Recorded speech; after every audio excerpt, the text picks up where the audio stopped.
Hi guys, we're here at Mammoth Cave on Buffalo Trail, and we just practiced just a little bit of passing. Bodie wasn't real sure about Empire passing at first, and he got over it within a minute or so, so that was good for him. But we kind of like to practice that where we can, because that's good for both the horses passing and the one that's being passed. And Empire and I just kind of cantered by. We're also working on Empire being second. I think he's going to pretty much be a lead horse for his owner, but we like to be able to put him where we want. So we let him pass a couple times, canter, figure out when he's really close to Bodie had to work. He said, well, that's not great. So he's happy to kind of put us some distance. And, you know, we just kind of want to put them where we want them without them fighting us. So most of the time we're going to ride kind of close, as you guys know. But, you know, if I ask you to kind of stay back, maybe I have to stop and visit a tree.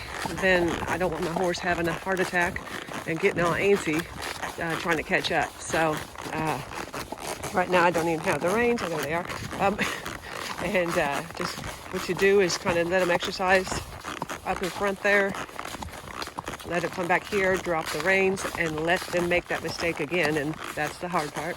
But we did some of this last week, so he kind of come to his milk really quick and said, you know, we haven't like totally left yet, but here at the split, we're going to actually both go on separate trails, and that's good for them too, because sometimes, you know, somebody else wants to keep riding and you want to go back to camp.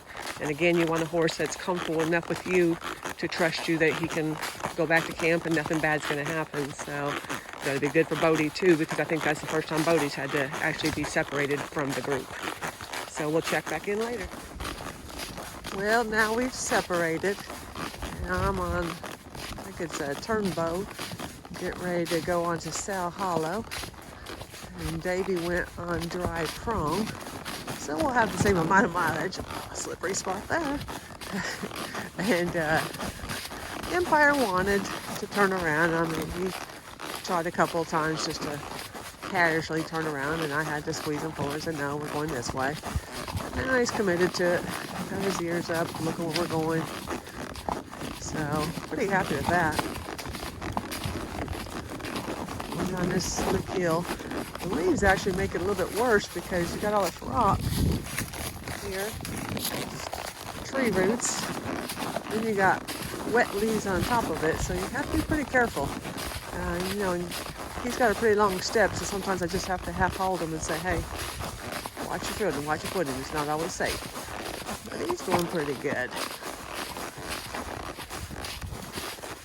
I expect we might see some deer today. All the hunters are out. All the deer are coming to Mammoth Cave. That's where I'd go. But we'll check back in soon. Let you know how it's going. All right. We're coming up on the new bridge. So this will be fun. Oh, it looks nice and wide.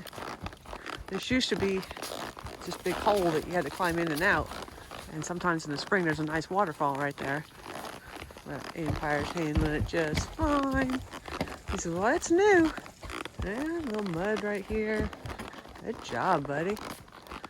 He says, I can do that. I mean, that's kind of like the obstacles at home, so he's pretty good with that. That's a nice bridge. A lot of work went into making that. We sure are thankful. All right, let's see if we can pick up just a nice little slow canter.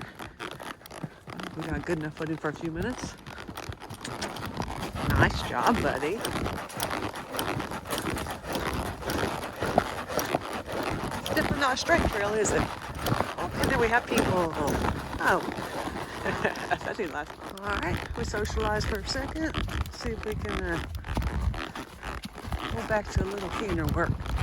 See what kind of footing we have here. All right.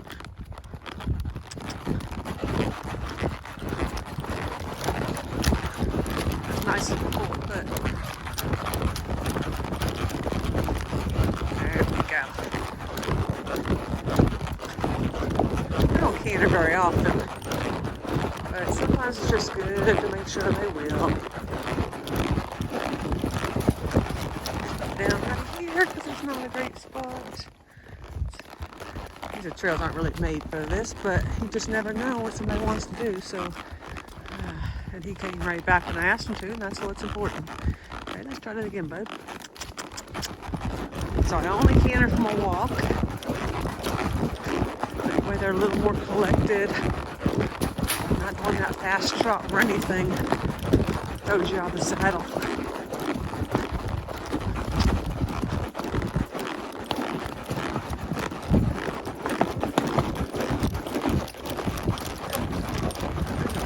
Slow down a little bit here. We got some mud.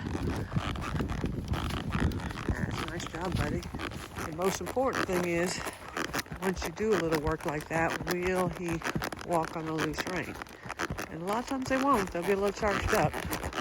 Right there. So, not ask you to drop the reins and we'll let him make a mistake again. It's not a good idea, bub.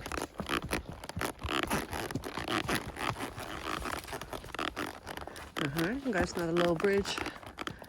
I believe they made this one last year.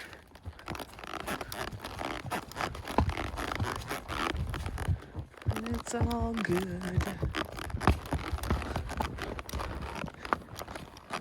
I believe we can do a little canter work right through here.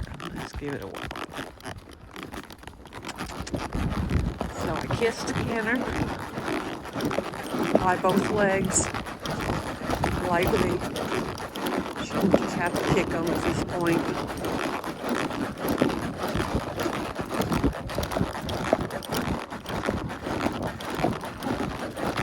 Nice thing about Rocky Mountain is that beautiful mane.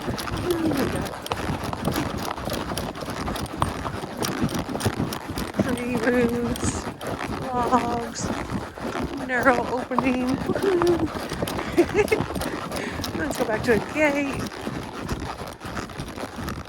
Now we're back at a walk. And like I said, we don't actually do a lot of just gating the whole ride or cantering the whole ride. But I want to make sure they can and they're not going to lose their marbles. And sometimes there's a place where you can do it and it's kind of fun. It also is good for their muscles because it kind of lets them use another set. But I want to make sure that I let them walk after, make that an enjoyable thing. They're not all charged up, that sort of thing. And also we'll be getting, I think we're about 3/4 of a mile back to camp. Well, the last thing I want to do is just gate him all the way to the horse trailer and jump off of him, because then it's going to make him barn sour. And so many people do that, and it's just not beneficial for what you want in the long run, because then you complain because your horse is always wanting to rush back to the trailer. So make sure you walk back to where you're going. I'm not saying never, but if you make a habit of it, then you're going to wish you hadn't.